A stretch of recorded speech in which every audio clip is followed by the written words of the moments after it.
Meus irmãos, o tema da mensagem desta noite é 4 verdades extremas e eternas. Sendo hoje o dia do pastor, eu me lembrei de uma frase, na verdade, que eu li.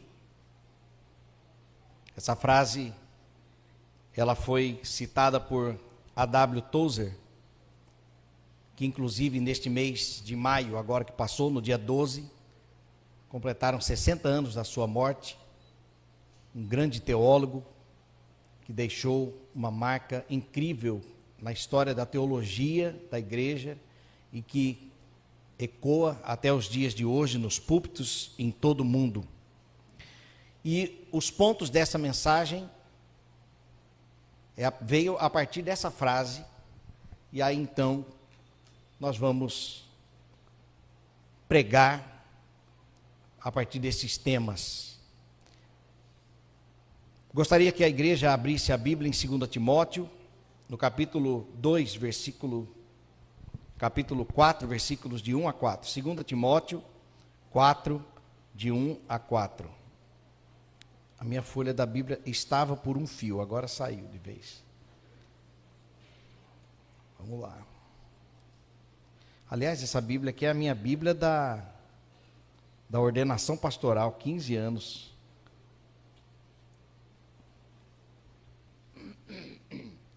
Segunda Timóteo, capítulo 4, versículos de 1 a 4. No telão diz assim a palavra de Deus: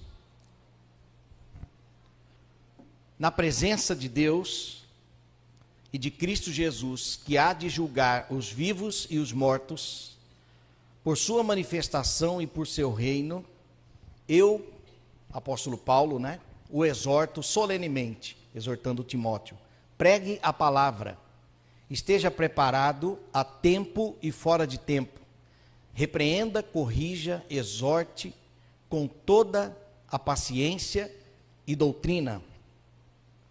Pois virá o tempo em que não suportarão a sã doutrina, ao contrário, sentindo coceiras nos ouvidos, juntarão mestres para si mesmos, segundo os seus próprios desejos. Eles se recusarão a dar ouvidos à verdade, voltando-se para os mitos. Vamos orar. Te louvamos, ó Deus, porque nós temos acesso à Tua palavra no nosso idioma e temos o Teu Espírito, ó Deus, que nos ilumina, nos dando entendimento. Que a Tua igreja seja edificada, Senhor, nesta hora, em nome de Jesus. Amém. Numa cantata de Páscoa do ano de 2002, possivelmente, ouvindo uma canção, uma apresentação na primeira igreja batista de Cuiabá, eu ouvi o coral cantando uma música que o refrão dizia o seguinte: deixamos tudo por ti para cumprir teu chamar. Não temos outras razões, mas cumprir teu chamado. Chamados para viver ou morrer, mas cumprir o chamado. Uma música de uma peça de uma cantata de Páscoa chamada Vivo Está. Uma música excelente e que Deus falou algo comigo através dessa música, sobre chamado. E a partir dali, parece que comecei a entender a voz de Deus para o chamado pastoral. Porém, fui para o seminário, mas não no intuito de ser pastor, seminário teológico. Porque como eu era uma pessoa pública, inclusive na semana que vem, eu darei meu testemunho aqui no domingo à noite, nós vamos fazer um culto evangelístico. Você pode trazer visitantes, tá? Só um parêntese aqui na mensagem. Nós temos muitas fichas de visitantes, naturalmente. Muitas mesmo. Aproximadamente 600 fichas, e nós vamos, durante esta semana, enviar mensagem convidando as pessoas para estarem aqui na semana que vem. Então a mensagem será uma mensagem evangelística no culto da noite, tá? Então vocês podem convidar pessoas. Então eu fui para o seminário teológico porque muitas pessoas faziam perguntas para mim sobre a Bíblia, mas eu não tinha conhecimento da Bíblia. Mas naquele ambiente, ouvindo os quarto-anistas falando que iam pregar em tal igreja, e naturalmente nós recebemos convites, eu estava já participando de um trabalho de plantação de igrejas, eu fui me envolvendo naquilo, mas eu confesso que não houve um dia em que oficialmente eu ouvi Deus dizendo assim: você, estou te chamando para ser pastor. Não, foi, parece que uma construção. Mas, hoje estou aqui, 15 anos no ministério pastoral, e nós percebemos que a vida cristã, de fato, ela não é uma vida confortável. Já disse esta frase, citada por C.S. Lewis: se você está à procura de uma religião confortável, eu jamais te recomendaria o cristianismo. Porque, de fato, a sã doutrina, ela vai de encontro com a nossa natureza. A nossa natureza é uma natureza pecaminosa. Nós somos, a Bíblia diz, que nós somos inclinados para o mal, como aquele carro desalinhado, que quando nós soltamos a mão do volante, ele sozinho sai da estrada, não é assim? Seu carro está assim hoje? A gente solta do volante e o carro vai saindo sozinho. Assim somos nós temos uma natureza de sair do caminho, de sair da verdade, sairmos da verdade, sairmos das atitudes de obediência por causa da nossa natureza. Então, nós precisamos aprender. A verdade é que o pastor Messias dizia que nós precisamos desaprender aquilo que aprendemos para aprender aquilo que a palavra de Deus tem a nos ensinar. E aí então nós abandonamos, com lutas, abandonamos aquilo que ofende ao Senhor, para então sermos obedientes a Ele. Quais são então estas 4 verdades extremas e eternas que nós, pastores, jamais podemos nos calar? Estas verdades que os púlpitos não devem silenciar, porque é fato que hoje, e eu sou testemunha disso, porque como pastor de integração, eu percebo, responsável pela admissão dos irmãos que querem ser membros na nossa igreja, eu percebo que muitas pessoas têm procurado outras igrejas, chegando até nós. Não quero dizer que nós somos a única, tá? Mas pessoas procurando uma igreja que pregue a Bíblia como ela é. Uma igreja que pregue a palavra de Deus também no âmbito espiritual e não somente terreno. O que fazer para ser próspero, o que fazer para você vencer o medo. Nós pregamos, mas nós não nos limitamos ao âmbito apenas terreno, porque a Bíblia, ela foi escrita por Deus, o Rei dos céus, para nós que estamos aqui na terra, nos lembrando de que existe o reino espiritual, e a verdade está registrada nas Escrituras. Quais são então estas 4 verdades extremas e eternas? Primeira verdade extrema e eterna é que o inferno ainda queima.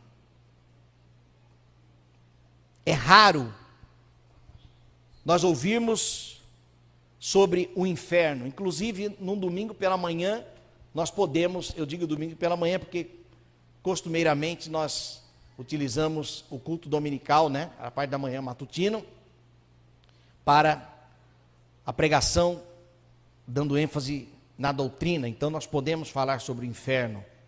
Primeiro porque ele é real. O inferno não foi criado para seres humanos. o inferno, Mateus capítulo 25, versículo 41, dito por Jesus, declarando aqui de fato a sua existência. O texto diz: apartai-vos de mim. No telão, então ele dirá aos que estiverem à sua esquerda: malditos, apartem-se de mim para o fogo eterno, preparado para o diabo e os seus anjos. O inferno não é um estado de espírito. O inferno é um lugar real e que ainda queima. A Bíblia diz que lá há choro e ranger de dentes. É um lugar de tormento, um lugar de sofrimento.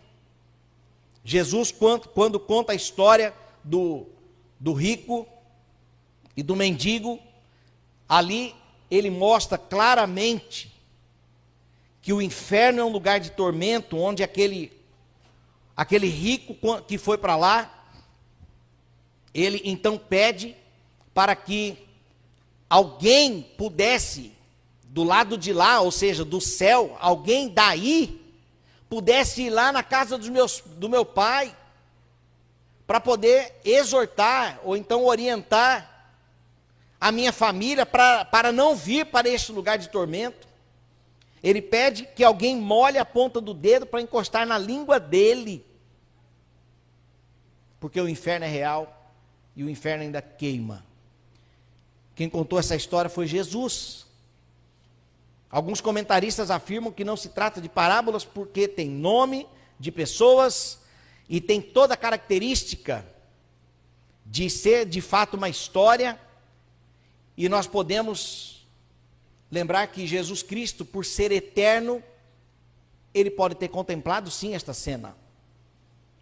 Então o inferno, ele é real, não foi criado para seres humanos, mas para o diabo e seus anjos. Porém, a Bíblia também diz que os perversos serão enviados para lá.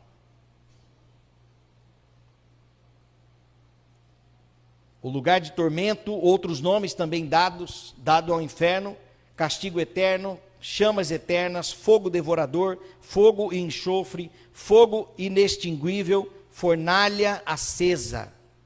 As bestas, os falsos profetas, o diabo, os perversos serão todos lançados no inferno, e é isso que a Bíblia diz. Salmo capítulo 9, versículo 17: os ímpios serão lançados no inferno, e todas as nações que se esquecem de Deus. E Apocalipse capítulo 19, versículo 20: a besta foi presa, e com ela o falso profeta, que diante dela fizera os sinais, com que enganou os que receberam os sinais da besta e adoraram a sua imagem. Estes dois foram lançados vivos no lago de fogo que arde com enxofre. Meus irmãos, o inferno é a expressão da justiça de Deus.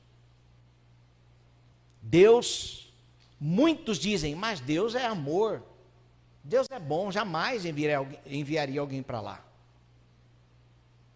Eu preciso dizer que Deus é bom, Deus é o justo juiz, e Ele jamais enviará qualquer pessoa para o lugar errado.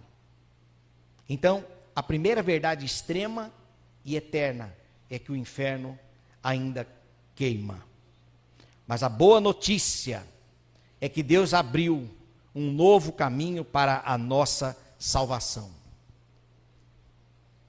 João capítulo 3, versículo 16 a 18 diz: porque Deus tanto amou o mundo que deu seu Filho unigênito, para que todo o que nele crê não pereça, mas tenha a vida eterna. Pois Deus enviou seu Filho ao mundo, não para condenar o mundo, mas para que este fosse salvo por meio dele. Quem nele crê não é condenado, mas quem não crê já está condenado, por não crer no nome do Filho do unigênito de Deus. Meus irmãos, Jesus Cristo é a única saída. Jesus Cristo é o único caminho para qualquer pessoa da história da humanidade não perecer no inferno. Ainda bem que nós temos esta boa notícia, ou seja, há esperança para nós, através de Jesus. A segunda verdade extrema e eterna é que o céu ainda é real. Enquanto o inferno ainda queima, o céu ainda é real. O céu também não é um estado de espírito, mas o céu é um lugar real, porque Jesus Cristo disse que iria preparar-nos um lugar. João capítulo 14, versículos de 1 a 3. Não se perturbe o coração de vocês, creiam em Deus e creiam também em mim. Quem está dizendo isso aqui é Jesus. Na casa de meu pai há muitos aposentos. Se não fosse assim, eu lhes teria dito: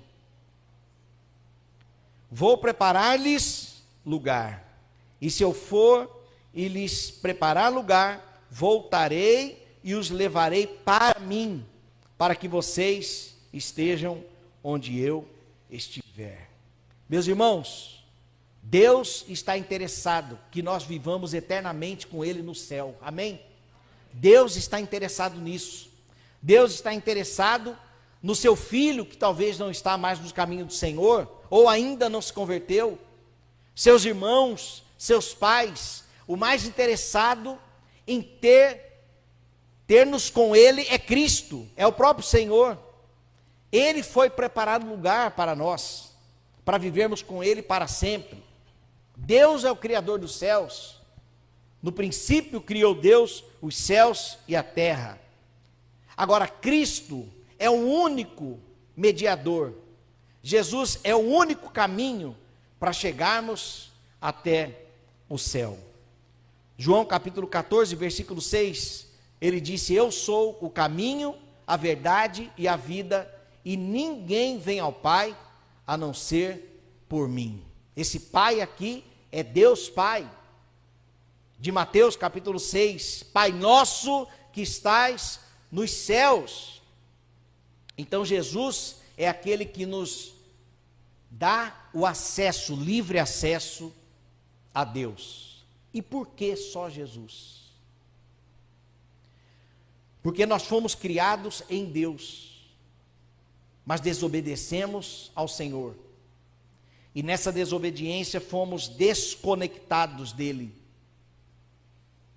E para conectar novamente, só se Deus viesse até nós. E foi isso que aconteceu. O Emanuel, o Deus conosco. No princípio era o Verbo estava com Deus e o Verbo era Deus. Ele estava no princípio com Deus. E o Verbo então se fez carne e habitou entre nós, cheio de graça e de verdade. Jesus Cristo não veio ser um personagem na história. Jesus Cristo veio salvar a humanidade do inferno. Jesus Cristo veio nos livrar da nossa desobediência. Ele veio resgatar o plano de vida eterna criado pelo Senhor. Nós nascemos para viver para sempre. Nós não nascemos para morrer. Por isso que a morte é um sofrimento para todos. Para todos. Eu confesso que eu estou aqui, mas a minha mente está lá no meu pai que está na UTI. E a minha oração é que ele saia de lá vivo. Hoje ele perguntou para o médico: médico, doutor, eu vou sarar?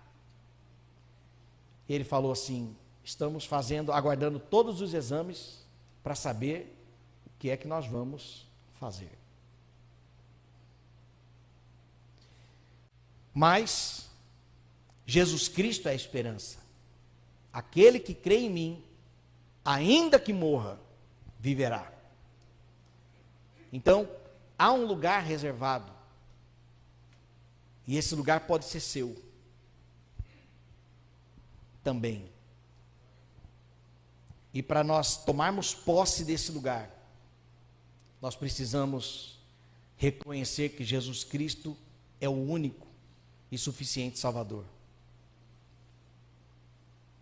toda autoridade me foi dada nos céus e na terra, disse Jesus, antes de enviar os discípulos. Jesus Cristo é o único que tem toda a autoridade nos céus e na terra. O nome de Jesus está acima de todo nome. O Rei dos Reis, o Senhor dos Senhores, é Jesus Cristo. Ele é a única alternativa.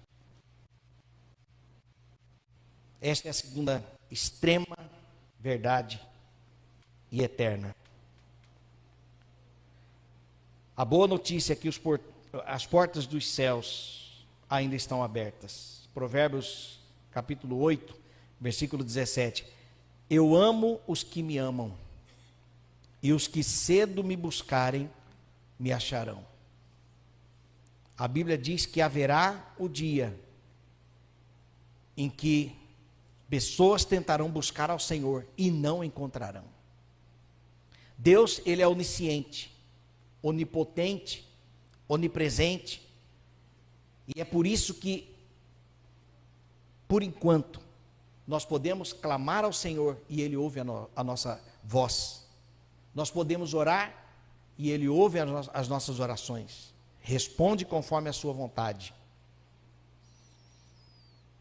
Mas a Bíblia diz que haverá um dia em que pessoas desejarão buscar ao Senhor, mas não encontrarão. Esse dia ainda não chegou. Então nós podemos buscá-lo, enquanto podemos achá-lo. As portas do céu ainda estão abertas. A terceira verdade, extrema e eterna, é que o pecado ainda está errado. Se tem algo que a nossa sociedade, neste ano de 2023, parece que com uma ênfase maior, está tentando fazer, é trocar o errado pelo certo, e o certo pelo errado. A sociedade tem feito o possível para distorcer aquilo que a Bíblia afirma ser a verdade, transformando em mentira e repetindo mentiras intencionalmente a todo momento para acostumarmos com elas como se fossem verdades. Mas a Bíblia diz que pecado é pecado para sempre. Aquilo que era errado na época de Cristo e está registrado nas Escrituras, ainda é errado até os dias de hoje. Por mais que a sociedade aceite mentiras como verdades, nós precisamos decidir de que lado nós estaremos.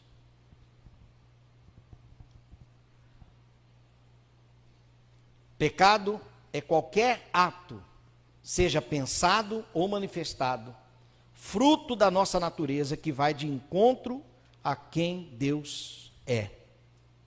Aquilo que Deus disse para fazermos, quando não fazemos, pecamos. Quando Deus disse não faça e fazemos, pecamos.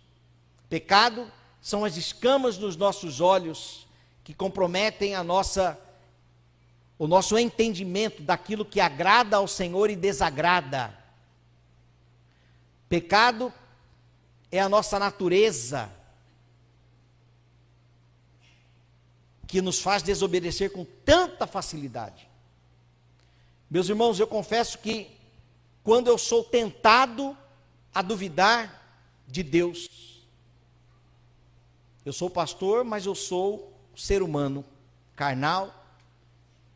Eu sou tudo aquilo que a Bíblia diz sobre o ser humano. Eu sou um homem caído, mas pela graça de Deus fui alcançado pela misericórdia e o Espírito hoje habita em mim, porque é assim que a Bíblia diz. Mas quando eu sou tentado a desacreditar em Deus, desacreditar na palavra, eu tenho alguns gatilhos que me ajudam a permanecer na verdade. Primeiro, eu cometo erros. E isto me lembra da natureza que eu tenho, casando com aquilo que a Bíblia sempre disse. Segundo, eu lembro que Jesus não veio ser um personagem, que ele veio resolver justamente o problema que faz com que eu cometa erros. Ele veio resolver o problema do pecado. Terceiro, eu lembro que o próprio Cristo, que é o Deus eterno, que quando pisou na terra, ele disse que nós precisaríamos de um Salvador por causa dos nossos erros. A nossa natureza nos faz cometer erros, pecados. Nós somos pecadores por causa da nossa natureza, não porque pecamos primeiramente. Entenderam? Nós temos uma natureza pecaminosa, estamos aqui adorando ao Senhor, ouvindo a sua palavra. Pergunto, estamos em pecado? Não. Mas deixamos de ser pecadores? Não. Então é esta natureza que faz com que erremos. Então o pecado é uma realidade. O pecado sempre será uma luta na vida do cristão. A diferença do cristão genuíno, aquele que entregou sua vida a Cristo e o Espírito habita nele, é que o cristão, quando comete pecado, seja ele qual for, ele não sente paz. Ele pode sentir paz talvez no primeiro dia, no segundo dia, mas depois aquilo não sai da sua mente. Porque o Espírito fica lembrando ele. E essa é a missão do Espírito, convencer o homem do seu pecado. E vem então aquele sentimento de remorso, de tristeza, aquele gosto amargo, vindo de Deus. Para quê? Para que haja então arrependimento, confissão e perdão. Sem o gosto amargo, não há arrependimento, confissão e perdão. E talvez você se lembre, se você andou longe de Cristo, ou antes de Cristo, quando você cometia pecados, você nem percebia. Eu era assim. Eu vivia a minha vida do meu jeito, e assim, achando que estava tudo bem. Não assim com orgulho, né? Não, mas aprontava e não percebia que estava errado. Não percebia. Mas depois que eu conheci o Evangelho, é que eu falei, peraí, está errado isso aqui. Vou dar um exemplo, palavrão. Eu falava palavrão na maior naturalidade. E eu não percebia. Tanto é que no culto dos jovens, quando eu converti, me chamaram na frente, meu Deus, eu não conhecia ninguém na igreja. Mas aí, o Flávio, vem cá. Aí eu fui lá na frente, aí tinha que estourar uma bexiga, culto dos jovens. Aí tinha que pegar aquele papel, quando eu abri, tinha que, recite um versículo. Aí eu capenguei lá e recitei um versículo, recém-convertido de tudo. Estoura outra bexiga. Aí quando eu estourei, abri, estava assim, imite um macaco. Falei, não, cara, na frente de todo mundo. Eu não conhecia ninguém. E eu comecei a falar palavrão sem perceber. Não, isso aqui é pip. Não, pip. E soltava uns palavrão assim, que quando eu sentei, meu irmão falou assim, rapaz, o tanto de palavrão que você falou lá na frente. Eu falei, eu não percebia. Mas caminhando com o Senhor, então nós vamos percebendo, meus irmãos, nós vamos entendendo aquilo que agrada ao Senhor e aquilo que desagrada ao Senhor. É por isso que a Bíblia precisa falar conosco a todo momento. Quem é que tem falado com você por mais tempo? Influencers? Filmes? direct, stories, YouTube. Quais são as vozes que têm predominado? Os professores de universidade, com as suas ideologias, não todos, mas tem aqueles, com as suas propostas, falando mentiras, transformando mentiras em verdades. O que é que está predominando? É por isso que nós devemos nos blindar intencionalmente contra o pecado. Se nós vamos lavar a louça e a pia está daquele jeito assim, ó, cheio de louça, nós temos que olhar e falar assim, bom, aqui vai uns 20 minutos. Qual é o pregador? E nós vamos escolher, então, no nosso celular, uma pregação por 20 minutos, ou então uma playlist de hinos. Porque tudo isso contribui para substituir aquilo que nós aprendemos durante a vida, mas que não tem fundamento na palavra de Deus. O pecado ainda está errado. E nós precisamos nos submeter a esta verdade extrema e eterna. A sociedade pode dizer que não, mas se a Bíblia diz que é pecado, nós temos que obedecer a palavra de Deus, ou então decidir de que lado estaremos. A Bíblia diz também que todos pecaram, e separados por isso estão da glória de Deus, da presença gloriosa de Deus. O salário do pecado é a morte, mas há uma esperança no dom gratuito de Deus, que é a vida eterna em Cristo Jesus. Deus provou que nos ama, enviando Cristo para morrer na cruz por nós, sendo nós ainda pecadores. E a boa notícia é que Jesus venceu o pecado por nós. Ele tinha tudo para desobedecer a Deus. Tudo que eu digo, o seu ambiente já era completamente contaminado pelo pecado. No mundo já havia a presença de Satanás. O mundo era completamente tomado por pecadores. Mas ele foi fiel até a morte. Jesus venceu o pecado por nós. Aquilo que não seria possível, aquilo que não é possível para nós, foi possível para Jesus. É por isso que só Deus para nos resgatar. Absolutamente nada, meus irmãos, nada pode mudar a verdade de que nós somos pecadores. Segundo, absolutamente nada pode mudar a realidade de que nós somos pecadores. Não há obra social na terra suficiente para mudar a verdade de que eu sou um pecador. E a natureza que eu tenho me afastou de Deus, porque Deus é santo, Deus é puro, Deus é bom. E eu sendo pecador, eu sou impuro.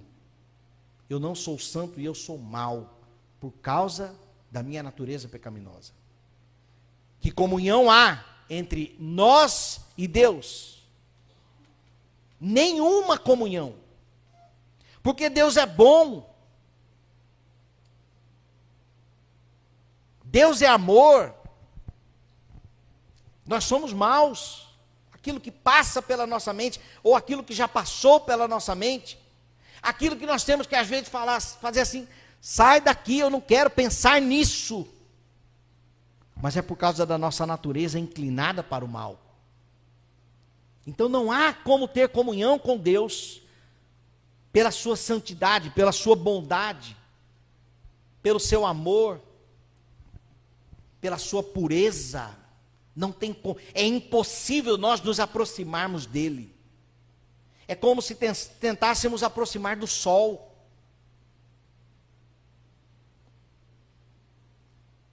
O sol consome absolutamente tudo. E a bondade de Deus consome absolutamente tudo aquilo que é contra a sua bondade. E o pecado, é por isso que a Bíblia diz que nós não somos consumidos por causa da misericórdia de Deus. Mas Deus prova o seu amor para conosco, pelo fato de ter Cristo morrido na cruz por nós, sendo nós ainda pecadores. Há esperança para nós, em Jesus, apenas em Jesus. Os dois ladrões da cruz, um virou para Jesus e disse: se tu és o rei dos judeus, tira-nos daqui. E o outro virou para ele e disse: nós somos dignos de estar aqui.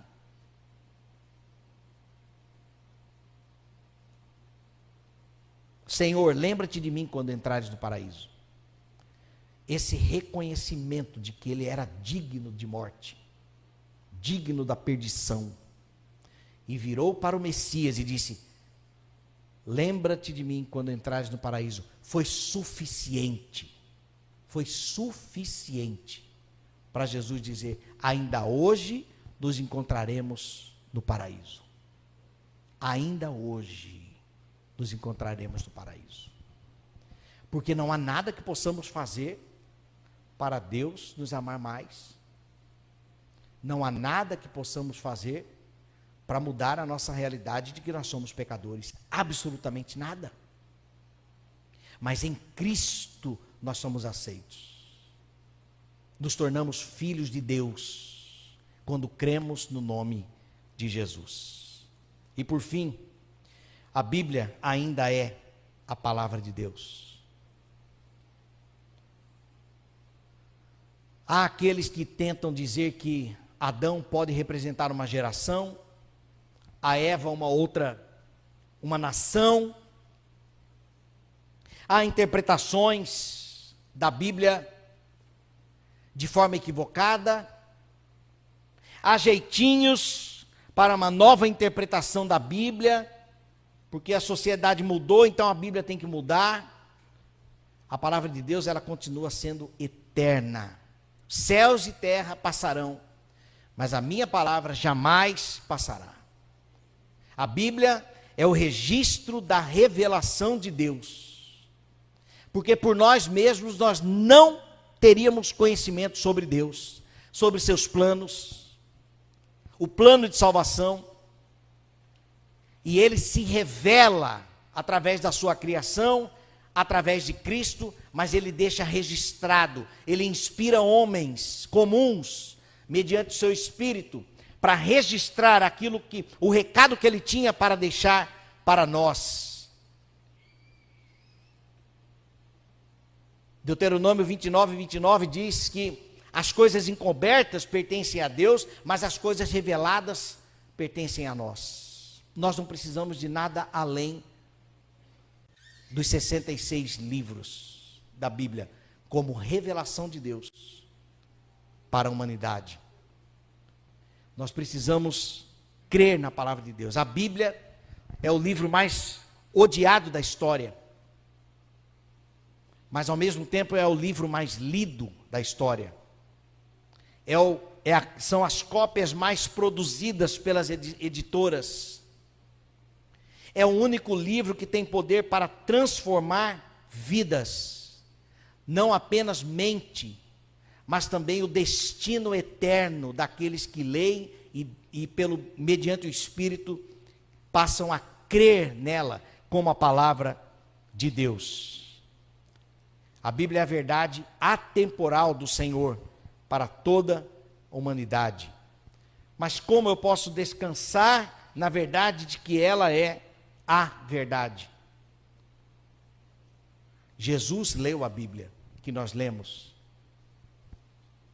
Jesus citou textos de livros que nós conhecemos. E vale lembrar que Jesus é o próprio Deus quando pisou na terra. E ele então mencionou trechos, ele leu livros que nós temos acesso. Ah, mas o Novo Testamento não existia, de fato. Mas o Novo Testamento já é o eco das conversões, o eco das experiências da igreja primitiva, daquelas pessoas que foram transformadas quando os apóstolos no primeiro século pregavam e mais de 5.000 pessoas passavam a crer naquilo que eles estavam pregando sobre Cristo, sobre a ressurreição de Cristo, sobre o poder transformador de Jesus. E Jesus tem poder para transformar até nos dias de hoje. Haverá o tempo em que ele irá se calar para a transformação. Esse dia está se aproximando. É o dia da volta de Jesus, que então ele já voltará, não mais como Salvador, mas voltará como juiz, para julgar a humanidade. Nós temos 5 atitudes diante da verdade da palavra de Deus. Primeira é ouvir a Bíblia. A fé vem pelo ouvir e o ouvir da palavra de Deus. Segundo é ler. Nós temos o privilégio de ter a Bíblia escrita no nosso idioma, com várias versões ainda. Terceiro é estudar a palavra de Deus. Não somente ler, ouvir, até porque é um livro escrito numa cultura diferente, geografia diferente, num contexto histórico diferente, contexto político, e que de fato existem passagens que, quando nós compreendemos o seu contexto histórico, facilita o entendimento. E como? Então nós precisamos, além de ouvir e ler, precisamos estudar. Depois dos estudos, nós precisamos então meditar. O que é que esse texto quis dizer para mim hoje? Porque ela é uma palavra eterna, ela fala conosco também no dia de hoje. E por fim, obedecê-la, colocá-la em prática. Aquilo que nós aprendemos da Bíblia, nós podemos então viver a palavra de Deus. Ouvir, ler, estudar, meditar e praticar. A boa notícia é que a Bíblia ainda transforma vidas. Se você quer discipular alguém, se você quer ver a transformação de alguém, comece ensinando a Bíblia. O feijão com arroz, mas a verdade de que Jesus ama as pessoas e que Jesus pode mudar a mente, Jesus pode transformar corações, Jesus pode mudar atitudes. Não foi assim com você? A sua história não foi transformada? Meu pai bebeu durante a vida toda. Fazem 23 anos que ele parou de beber, depois que conheceu o Evangelho. Minha mãe falava quantas vezes seu pai tentou parar de beber e não conseguiu. Mas quando conheceu de fato Cristo, abandonou. Que a Bíblia tem poder de transformar vidas.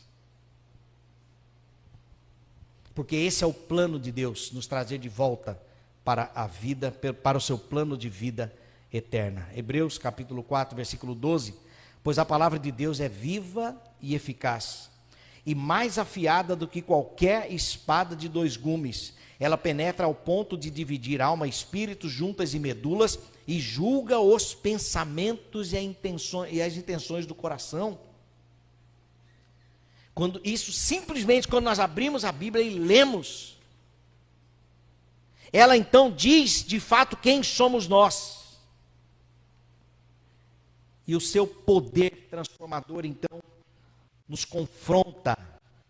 E a nossa atitude deve ser apenas de confissão, arrependimento, mudança de atitude e, quem sabe, lágrimas diante da palavra de Deus. Para concluir, meus irmãos, esta mensagem, nós temos então algumas lições. Primeiro, o inferno é um destino e não precisa ser o seu. Pense, examine-se, pois, a si mesmo. Examine-se, pois, a si mesmo. Tomamos a ceia do Senhor hoje de manhã, e um dos mandamentos, uma das ordenanças, no momento da ceia, é a autoavaliação. Como está a sua vida cristã? Então nós temos que nos avaliar. porque de fato o inferno é um destino, mas não precisa ser o seu. Segunda lição é que o céu é uma realidade cujas portas ainda estão abertas para você. Mas ela é uma das alternativas para a eternidade. Mas ainda há esperança. Terceiro, é que o pecado nos separa de Deus, mas em Cristo nós reatamos o nosso relacionamento com Ele. Não é porque nós somos pecadores que nós estamos abandonados, órfãos. Porque a palavra de Jesus para os discípulos, antes de enfrentar a cruz e subir aos céus, foi: eu não vos deixarei órfãos. E antes da sua ascensão ele disse: eis que estou convosco todos os dias até a consumação dos séculos. Meus irmãos, nós não estamos sozinhos. Deus não desistiu de nós. Deus não nos abandonou porque nós cometemos erros. Deus nos ama. Deus nos ama. Ele não nos abandonou. E por fim, a Bíblia é a palavra de Deus para nós, ontem, hoje e eternamente. Vamos orar. Senhor, nós te louvamos, te bendizemos pela tua palavra, pela tua revelação para nós, que nos permite termos estas lições preciosas sobre o teu reino, estas verdades extremas e eternas. Te agradecemos, Senhor, porque a tua graça nos alcançou. Te agradecemos pela esperança que nós temos no Senhor, ó Deus. Obrigado, Senhor, por tamanho amor. Obrigado por não desistir de nós. Obrigado, Senhor, pela salvação que nós podemos ter em Jesus, apesar dos nossos pecados. Obrigado porque o Senhor veio até nós para nos buscar, para nos resgatar. Se há no nosso meio, Senhor, nesta noite, pessoas ainda com dúvidas sobre o Senhor, sobre a tua palavra, mas que desejam, ó Deus, caminhar contigo, em nome de Jesus, que o teu Espírito possa visitar, Senhor, visitar estes corações. E quem sabe caminharmos juntos nesta jornada chamada cristianismo, enquanto estivermos peregrinando por aqui. Porque o céu é a nossa pátria celestial. Obrigado pelo teu amor, pela tua misericórdia, em nome de Jesus. Amém, Senhor.